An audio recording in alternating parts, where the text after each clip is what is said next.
Hey everybody, welcome to the Maybe I'm Just Not Getting It podcast. I'm your host, Robert Davis. Appreciate you all tuning in, listening to my thoughts.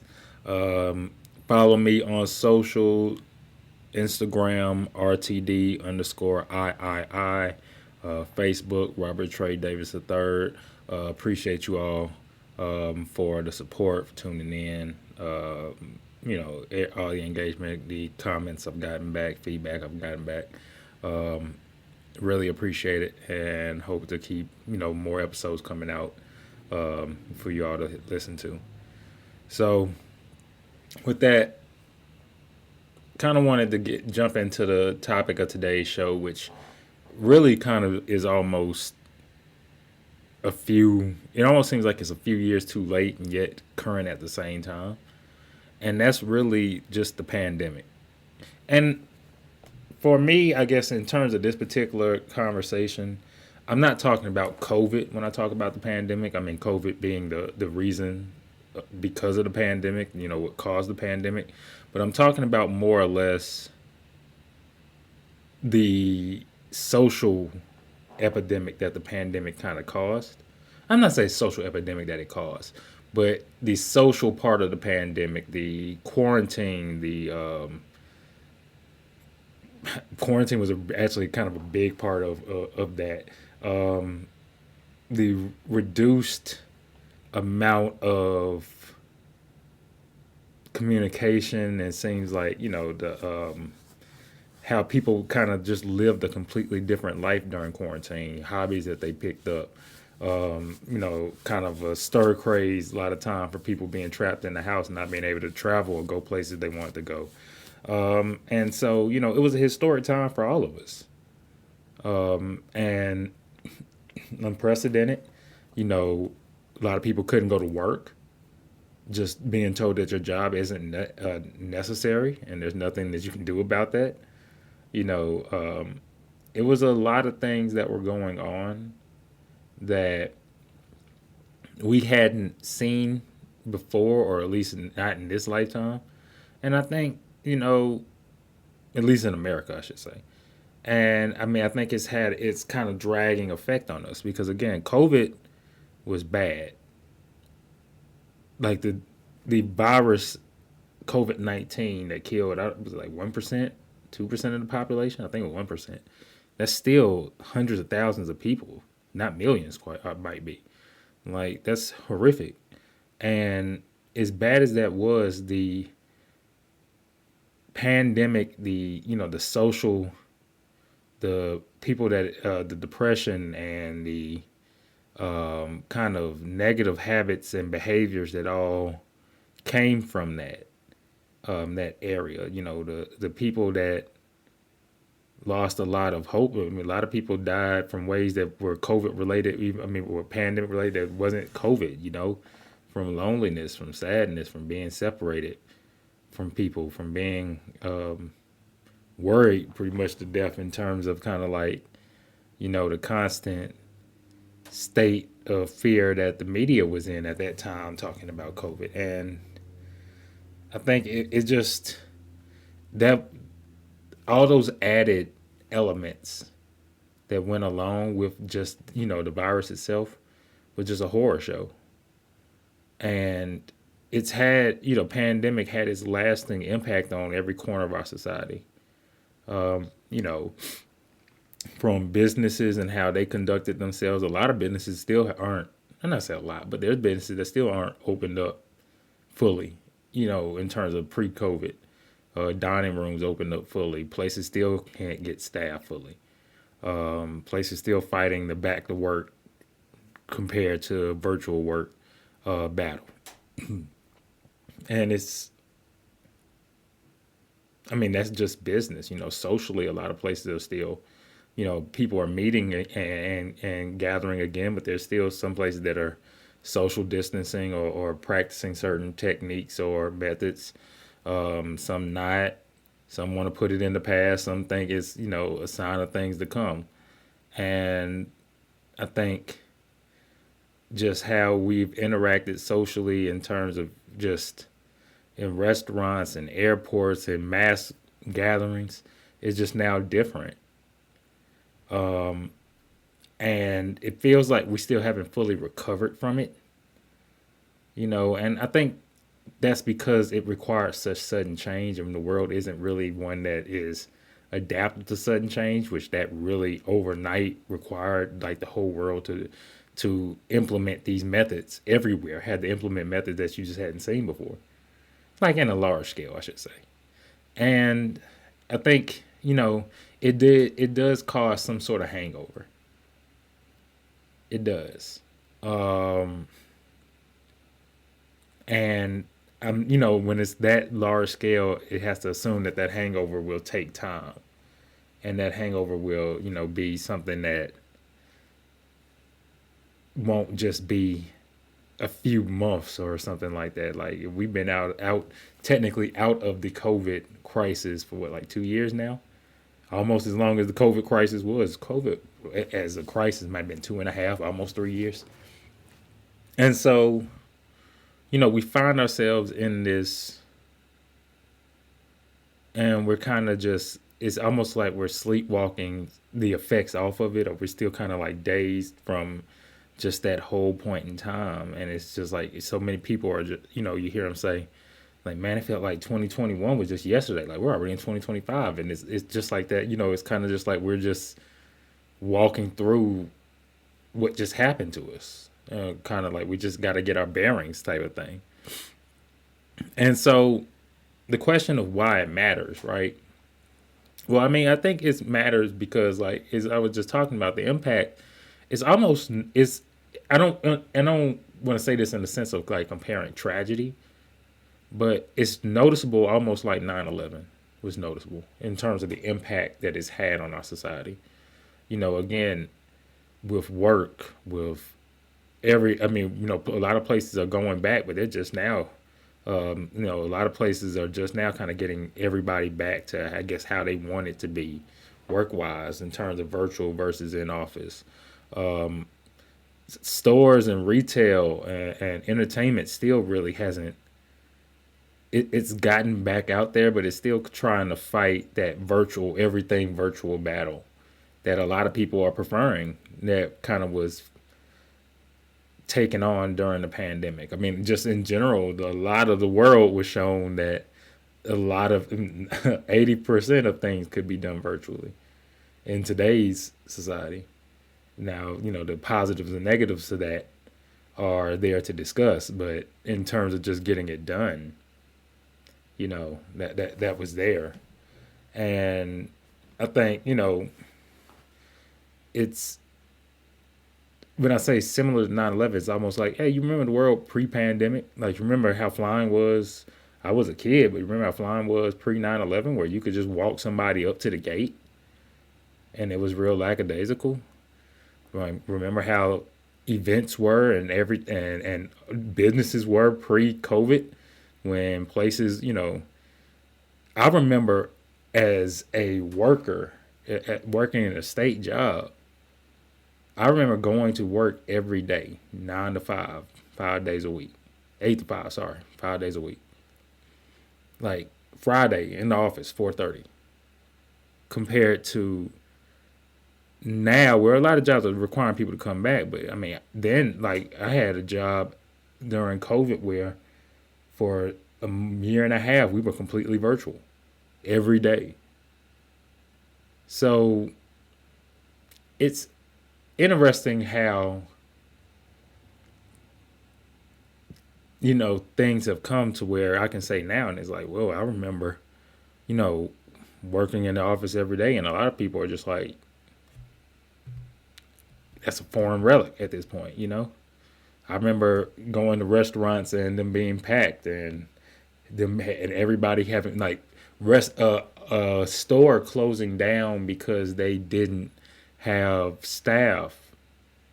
Just like not like scheduled, just like on a Tuesday shift, they just don't have anybody, so they got to close.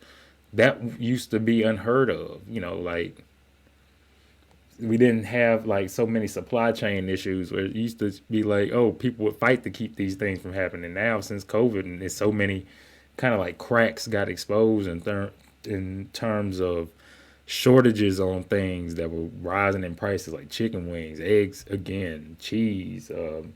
What was the paper towels? Like all these different things that were toilet paper. All these different things that were running out, and it just seems like now shortages are just expected. You kind of just like the great resignation that happened during COVID. It's like now,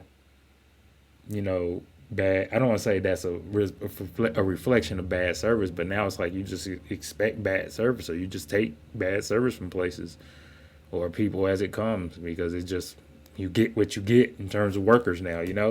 And so it's I think it's just that impact is just very noticeable to me. And we definitely haven't gotten back to whatever the quote unquote normal is. I don't think, just like any major event, the normal isn't going to be what it was before, but it has to be something other than where we're at now.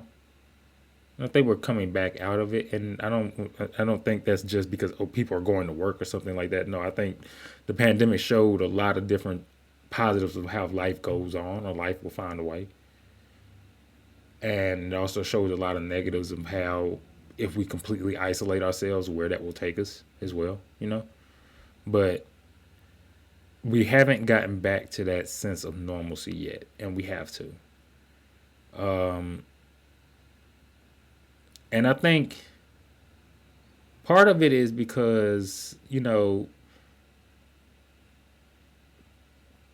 people have a lot of leftover feelings from the pandemic. Anxiety, aggression, theories, mistrust, miscommunication, um, communication, like, and I think people carry a different type of feelings over how it was handled, the things that went on. People became entrenched in battles over simple things like wearing a mask or not, taking a vaccination or not, believing that the virus is real or not. Um, and I think, we when COVID just we were told that, oh, it's no longer a major, not gonna say a major threat, because people are still catching COVID and dying. Let me be clear about that still during this conversation, that COVID is still an active virus going on that people are still suffering from. But I think when it was like the CDC and everybody was saying, okay, we have kind of a curve, the numbers are curving down. We have a hold on this to a degree, and we don't consider it a major health crisis to the general public anymore. Well, I think it was hard for people to just, like, it's not hard for us to let it go, I mean, because we're, we we've been here. I mean, like, we've been living in it, and we've all wanted COVID to end, whether we like being at home or not. We all wanted COVID, the virus, to end, or like the experience of this pandemic thing to end. And so, like, I think when there was just so much different things going on in the world, and so many different arguments about what was going on, and so many different just running factors, when it was just like, okay, it's no longer an issue, it was hard for people to let that stuff go. It really was. And I mean, it's understandably so why it was hard to let it go. Um, because, like, if you believe that the government was lying to you about the vaccines, and they were some sort of poison or mind control or whatever the case may be, and then just, oh, now everybody's just not talking about vaccines anymore, and it's just whatever, you don't need them anymore, or whatever the case may be, and you're just supposed to drop that and say, okay, and just go on with your life. Yeah, I could see you being like, no, I'm still on that, because that was a major thing that everybody was telling me I had to do. Like, I can understand it. And I just think there was a lot. And for people, like somebody that felt like I had a close relative that died because people weren't taking this virus, or this thing seriously. people close to me personally that I feel like if they would have, this wouldn't have happened. Then yeah, I can understand when it's like, oh well, COVID is no longer an issue. I'm still gonna be on that. So I get the hold up, but I think that's definitely been an issue that people are still kind of carrying a lot of those feelings from it. And the other thing is, I don't why I think this matters is that it seems like because so many people saw a lot of different cracks in society, whether it was with people, whether it was supply chain, whether it was businesses with people, like literally human supply workers and supply workers, um, whether it was with just breaking down over the news and the constant reporting of the mass amounts of deaths that were happening and the mass amount of heartbreaking stories and situations that people were in, the political climate that happened because of COVID. Um, I think it's almost like the world kind of almost did like a Joker thing and went insane because it seems like no one really takes anything seriously anymore. And prior to my last episode of this podcast, where I was saying people like, why is everything so serious? Like, and I was saying in that episode that it's like, we suck the fun out of everything that's, for fun, unserious. Like, we make it such a big, serious thing. And then anything that really requires our attention, we just kind of like, oh, yeah, fuck it, whatever, blah, blah, blah about. This is the other half of that. It's like, why are we. It seems like anything that's really got something to do with seriousness about what's going on in this country, we just kind of are like, oh, whatever about. Not even just this country, just everyday life. Like, take it out of our country, a patriotic sense.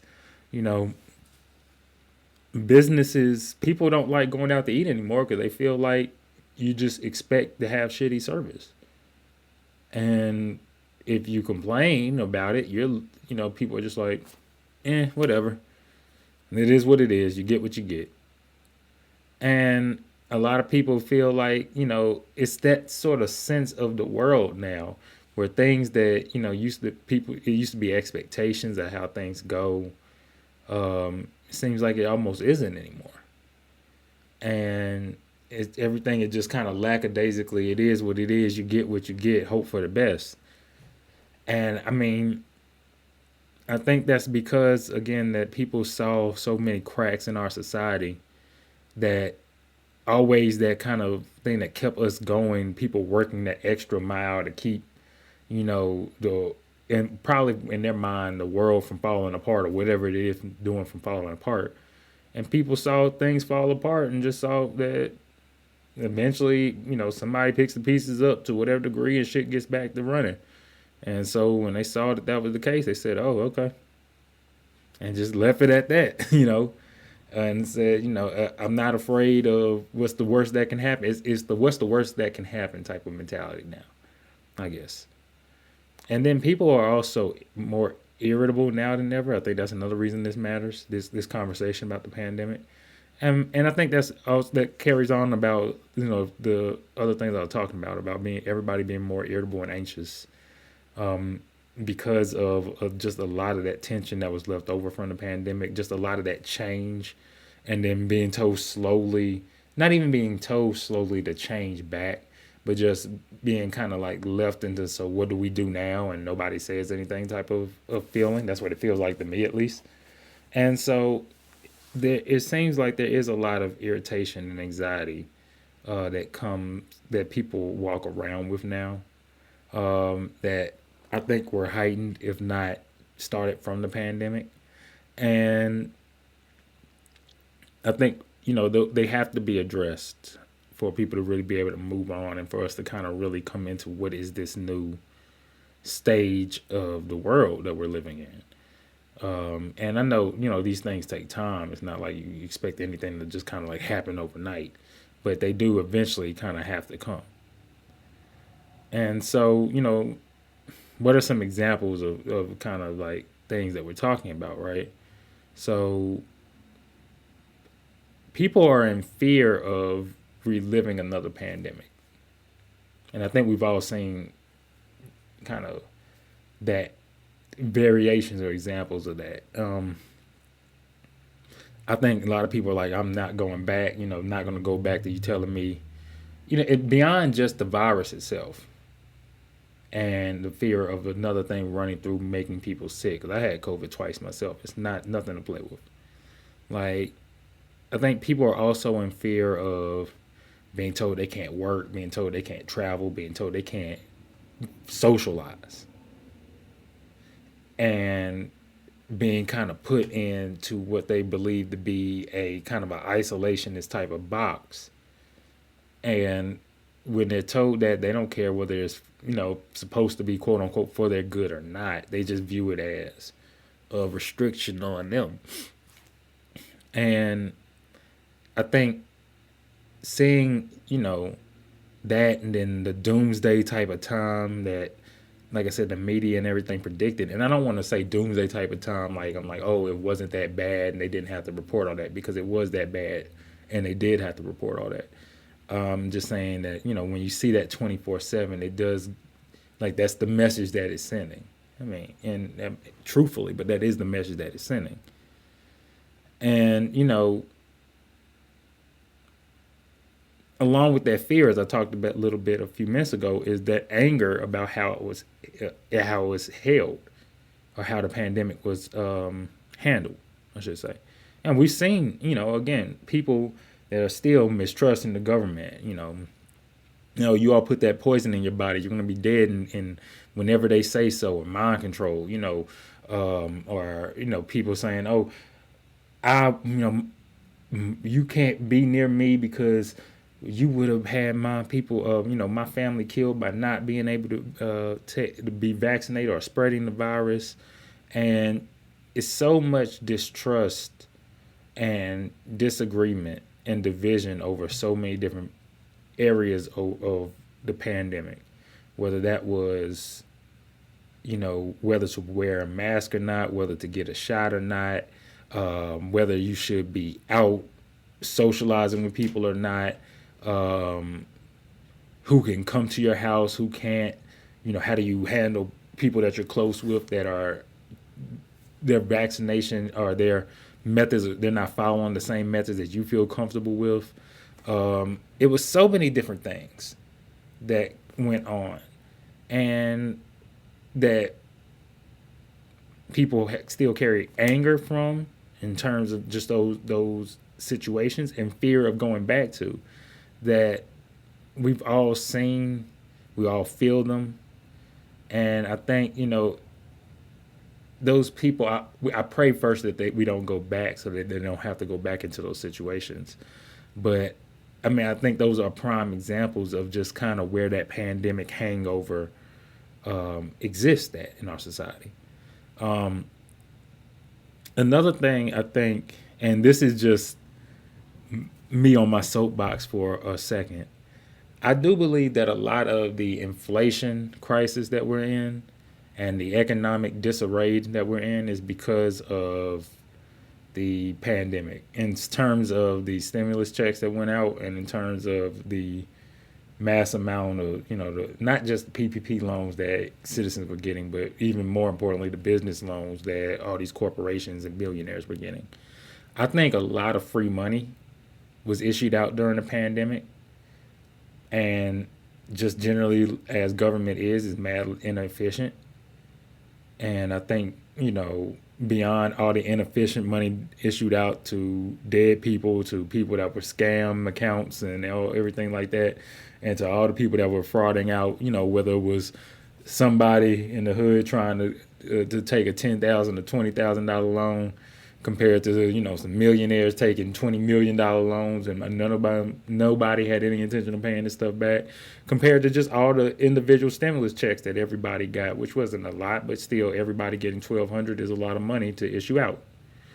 And I think because of all of that, this is the repercussions of it, of all that free money that went out. And I think, like most things, the rich that got a lot of benefit of it are rich enough to shield themselves from the impact of it. But even they're feeling the price of this inflation type of crisis, where everything, I mean, not just like, oh, one thing is, but everything, everybody's saying everything is up now, compared to, oh, your power, Yeah, well, it costs more for us to provide it. Well, it costs more for us to provide eggs. It costs more for us to provide homes. It costs more for us to provide you water. Like everything across the board is going up astronomically right now. And I think part of it is because of that influx of money that came to everyone during the pandemic that the government, quite frankly, is going to find. I don't know if it's the government in this particular sense, but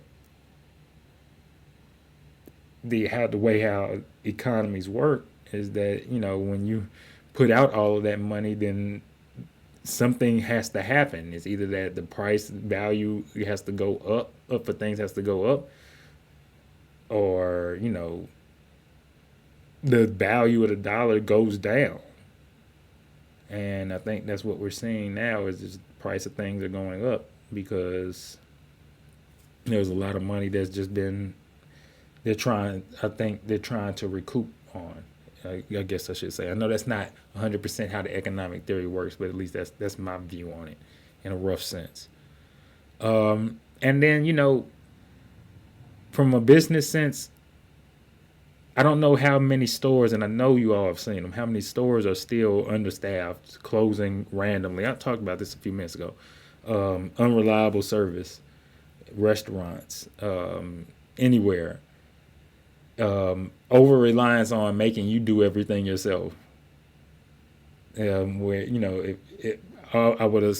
I mean, you can go in the stores now, and because they have self-serve everything, the people working at like they don't even want to talk to you because it's almost like you're bothering them.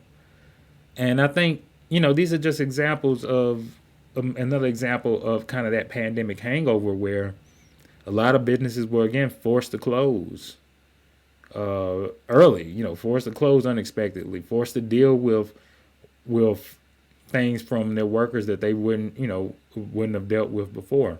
And I think that a lot of that still is in play today. Um, it's funny because my aunt used to say, she didn't understand where everybody was getting this money to live from if nobody was working. And I laugh about that because it's really like she's not lying. I don't understand it myself. But the way that service in business and service industries has changed since the pandemic is quite noticeable because it's almost not like, I mean, you know, it never wanted to be. I was a former bartender. I never want to be like, oh, the customer's always right because the customer can sometimes be a dick and sometimes make your day hard. But you still had to serve the customer. Like the objective of the day was to give the customer the best experience possible, or at least a good experience. Where now it's just like the objective is for me to get through my shift, and whatever you get out of me, you get out of me. It's whatever I feel like giving you. And I think that's just a crazy difference in just how things have shifted now compared to where they were back then. And I say back then like a long time ago, but a few years ago, pre-pandemic. Um, and then one big thing is schools, right? Like, and I want to talk about the post before I talk about the during pandemic with schools. Because, and I talk with my friends about this a lot, especially those that have kids, that the schools have been closing down a lot more out of precaution lately, especially with the different weather we've had, especially here in North Carolina. Like, and it seems like, they used to, that the kids had to make up the school days, lengthen out the school year. And now a lot of those times, those days are recouped through just, they do virtual instead. And even though, a big argument about the necessity of reopening schools during the pandemic was how kids were not really taking to virtual learning because they need that in-person instruction, they need that structure, a lot of times that school provides, that a social environment that school provides. And it's interesting to me that us knowing that, I do agree with that as well, that it's important to have schools be open in whatever way is safe for, the children, teachers, staff, everybody involved, parents, everybody involved. But it was quite interesting to see that when, even though that was such a hard arguing point that schools need to be open during the pandemic because of the impact that virtual learning, the negative impacts that virtual learning was having on children, virtual school, I should say, not virtual learning, but virtual school was having on children. The school systems have been so heavily and easily reliant on using it as a substitute for having to make up school days or when there's inclement weather. And a lot of parents are frustrated because they feel like their children aren't learning and barely going to school. And when they're out doing the virtual learning, it's not really doing much for them, or it's not a lot either. And so that's one thing I just wanted to start in terms of the post hangover. Is just kids. I think just school is the seriousness of school seemed to have went down, for one, because school seemed to be a lot more. It's a lot easier for them to cancel class, or it's a lot easier for kids just to not be in class that day. And I think that's a big issue. And then on the other half of it, the during side obviously was where, you know, I think a lot of people, especially those that graduated during the pandemic, are really feeling the impact of not benefiting from I don't want to say a proper education, but a lot of kids were just pushed through. They graduated during the pandemic that weren't trying, weren't going to class, weren't logging on, weren't turning in assignments, just out doing whatever, and got pushed through because the school system didn't want to have that many repeat student on their hands. And they weren't doing those kids justice. And some of those kids are struggling now. Either they're trying to find work, or they're trying to get an associate's degree, or they're not doing anything. And I think you don't do those kids any justice by just pushing them through, which again to me is an issue that happened from the pandemic, and it's almost similar to what's happening with the kids now. Is that it seems like with schools you're just trying to push them through, just trying to get them by. We don't have to make up this day, we'll just do virtual, and yeah, they just need to be online for an hour. Like that will substitute for them missing like a whole day or 2-3 whole days of school.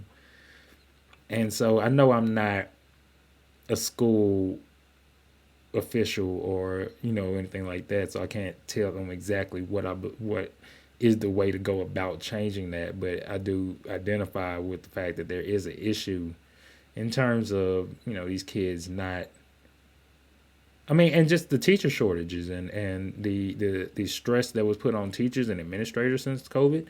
A lot of them, not feeling like they're getting paid enough, feeling like, especially since COVID, that the kids are a lot more unruly, a lot more misbehaved. A lot of people, especially guys I work with, feel like they can't work with kids because they don't want to put hands on them. A lot of parents don't allow their children to be disciplined, so their children are undisciplinable, coachable, instructable. And I just think that this. I think a lot of parents had to spend more time with their kids than what they were comfortable with during the pandemic. And since then, I'm not sure if that would had a positive or negative impact on some of them. But there's a lot of parents that aren't really willing to give their child the structure. They may be willing to be a parent that loves their child, but they're not willing to give them the proper structure for them to be successful in life. And I think that those type of faults were heightened because of the pandemic, and a lot of it is dragging out post the pandemic. And then we've seen about the battle between telework and return to the office. A lot. I don't have to go on too long about this one. Like a lot of organizations, a lot of people felt like, especially during COVID, they didn't have to work anymore, especially not in the office. Like, let me say, rephrase that. They didn't have to work in the office anymore, that everything could be done virtually. And, a lot of organizations pay a lot of money renting out big office spaces or buying big office spaces that they wanted back. A lot of places claimed either with validity or with no validity that, virtual work was hurting their bottom line, so they needed people back. Some places said that virtual work is helping our bottom line, so we're willing to do um, hybrid schedules. We're willing to do, consistent virtual work. Um, a lot of jobs are more. I mean, a lot of jobs did move to just strictly, hey, we can do hybrid or we can do virtual on a just flat basis. And I think that going from pre-COVID to where we was in the office every day to during COVID where you're never in the office, or if you was, it was almost bare minimum because you was an essential worker and you had to be under so many, your job, people just weren't coming in and out, and you can only keep a certain amount of people in, and so on and so forth. And compared to now, where it's like some are, some aren't. Some people, you work virtually. Like my job is hybrid, and but even when I'm in the office, most of my meetings are still done via Zoom. Like so, you the whole concept and the virtual meeting concept, I don't think people, I think the face to face, large face to face meetings and the meetings every day is just a dead concept.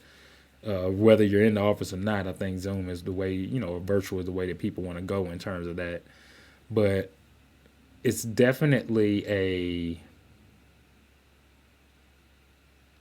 I mean, it's definitely the impact that it's had on our society in terms of just where work is and where work is going in that telework type of phase is noticeable. I mean, everybody strives to want to kind of be where you can have virtual work applied, and just um, it'd be interesting to see what's like 5 years from now if it's still a thing. Because I know a lot of places are restricting back. It'd be interesting to see if it goes back to being kind of like a niche type of job attribute, or if it's still something that kind of is majorly talked about. Um, Another example was that a lot of people relied on social media to cope, and I think social media and technology to cope during the pandemic, and I think we've seen the impact of that. Not only do I think we've seen the impact of that, I mean, I think that we've seen how valuable these companies have. Meta. I think Meta owns Snapchat. I think it's on Instagram as well, um, and then TikTok as well. Not they own it, but TikTok. We've seen how valuable their uh, valuations and their stock prices have become. How many people have logged on to them, being at home with nothing else to do. And we've seen the emergence of social media as a major life platform: news, sports, media, entertainment, comedy, education, information in general. Like we've seen that spread. And to we're in one of my previous episodes where we are talking about a lot of people having social media be their third place. We've seen that grow as a way of coping with losing certain elements of freedom or the real world through the pandemic. And it's interesting because people will eventually, I think, as we come further out of COVID and as we come, God willing, into more of a the world is safe again type of thing. Hopefully, um, there is a what's the word I'm looking for? There will be a need to de plug or unplug from the constant social media influence or the constant technology influence. And it'll be interesting to see if people are willing to do that or not. Um, and so, if we're talking about concerns that I guess are had regarding this kind of pandemic hangover, I mean, the first I think is the impact that the constant doomsday type of reporting had on us or has on us. And I think the way that COVID was reported during the pandemic, a lot of things I feel like are reported like that now. Um, Anytime, I mean, and I think it's when I say this, it's not just reporting truth in fact, but it's more or less this need to kind of not give your viewer hope. I think as a news reporter, it is understand. I mean, it is your job to report the news and its truth, and however hard or blunt that may be. But I think as also as human beings, we have to report these sort of things with a glimmer of what's of something to look into, some sort of hope, like Pandora's box, like the glimmer of hope from that, like something to look into, whether that is, what people are doing to fight it, what, people are, what plans are in place, or, who are the people working on it, or, something that allows people to look at the bad and see something good from it still. Because without that, I think you cause more panic and chaos through just constantly trying to show people that the world is burning. And that concerns me because a lot of people, I think, came out of the pandemic with that we're in the last days type of vibe. And I mean, it's hard not to agree with them, right? But like, I don't think if we don't try to think positively, like I've always said that the end of the world is a mind state and not an actual actor or day. Like if everybody believes that the world is ending, then the world will end because nobody's trying. No, like is everything just like fuck it, whatever. Like if people live with love, compassion in their heart, then the world will have love and compassion because the people in it have it. And so some people have, are stuck in that post-pandemic lag, and we were just talking about that because of the fear, the anger, the doomsday reporting, because of bad habits they picked up during COVID, reliance on social media or being alone or just trying to come out of all of that. It's a lot of people stuck in that lag, and that's concern because as years go by, and again, society will take time, but as years go by, we have to eventually come out of it. And so it's and so whether it's us trying to reach to each other and find ways to comfort each other, because people are still struggling with shit from then and post pandemic, but people are still struggling with stuff. And so I think to get us out of that lag, we do have to have empathy towards one another. And I think that's, something that's at an all time low in our world right now is empathy towards your fellow person. Not just people but like towards your fellow humanity in a general sense. And I think, until we do that, we're going to have that struggle. And, we've definitely come further away from humanity as a result, which is another concern, as from the pandemic, we came further away from humanity in terms of we became more willing to be isolated, less caring about one another, less caring about just humanity in a general sense of just what was going on in the world. We became more cynical towards everything. And I think that it goes back to that end of the world type of mentality where everybody is just in this kind of like whatever fuck it stage, and the world is in a whatever fuck it stage. But in order for us to come back towards humanity, we have to look within ourselves and say, okay, how do I show love and warmth towards my fellow person? And how can I be a better human being? And, the concern that one of the concerns I have is that what is the state of our society if another pandemic happens right now? Which it easily could. We talked, but there's been a few other viruses that come out that, thank God, none has been as widespread or as dangerous. But like, what if we have to go back into another pandemic for another 2.5 years? There's a lot of people that will legitimately lose their mind. And I think we have to, that's a problem because so many people are still dealing with stuff. And so many people, it feels like we're all walking around waiting for it to happen again. It's like, and if it did, I don't know how we would cope. People would go back into that end of the world. Oh my God, this is just going to keep happening. We're never going to go into it. Violence would come up again.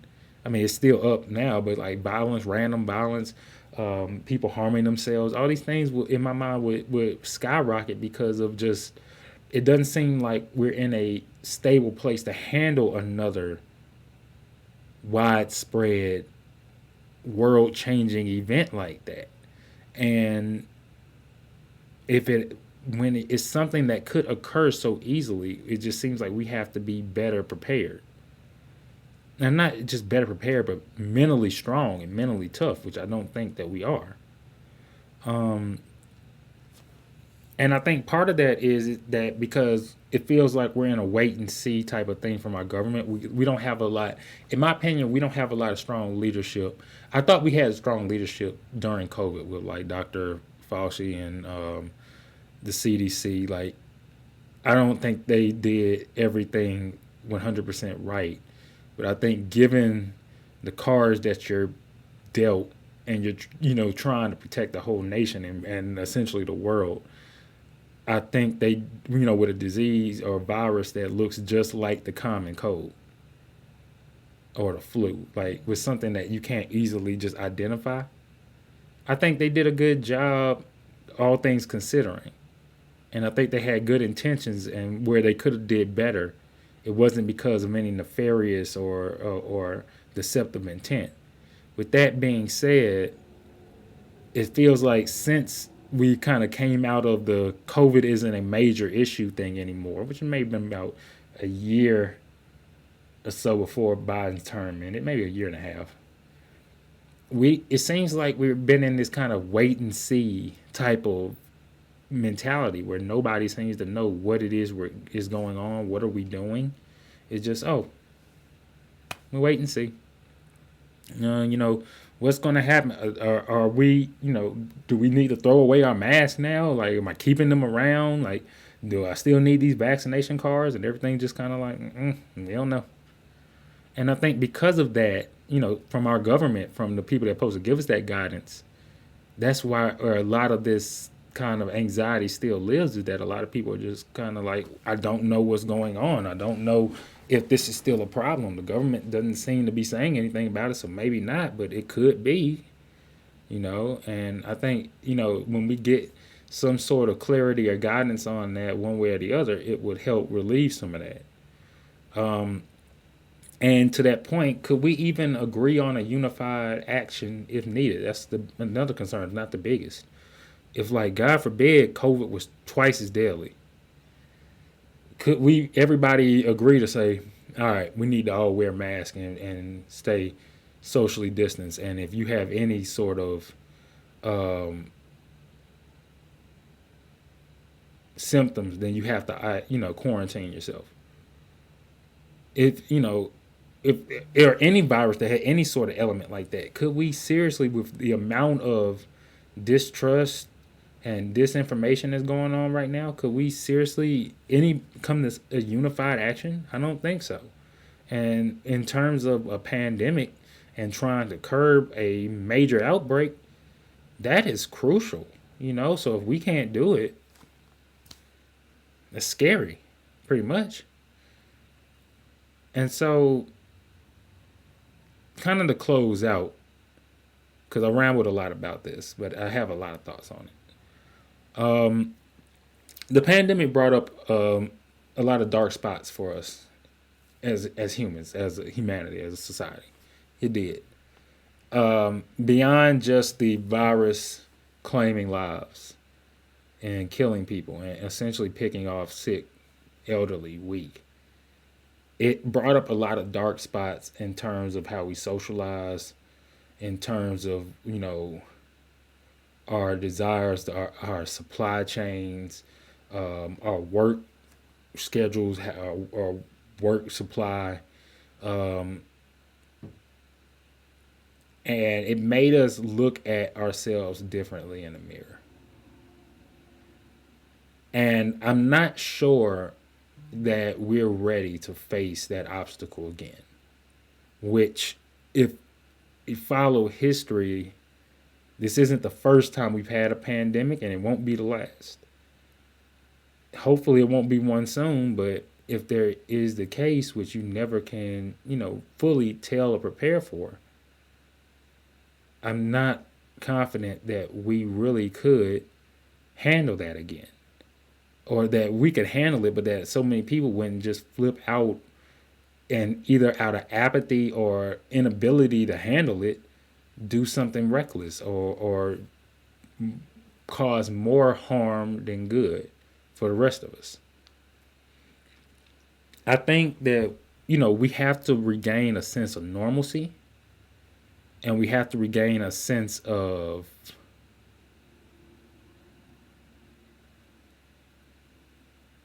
what is the new standard or the new baseline for us. Because if we don't, I think we will continue to live in this kind of wait and see type of game that we're in. And it'll just continue being in this kind of anxious spot that we won't know how to deal with. And so the question that I will pose to you all and close is, just in your mind, what do you think it'll take to get us out of this pandemic holdup?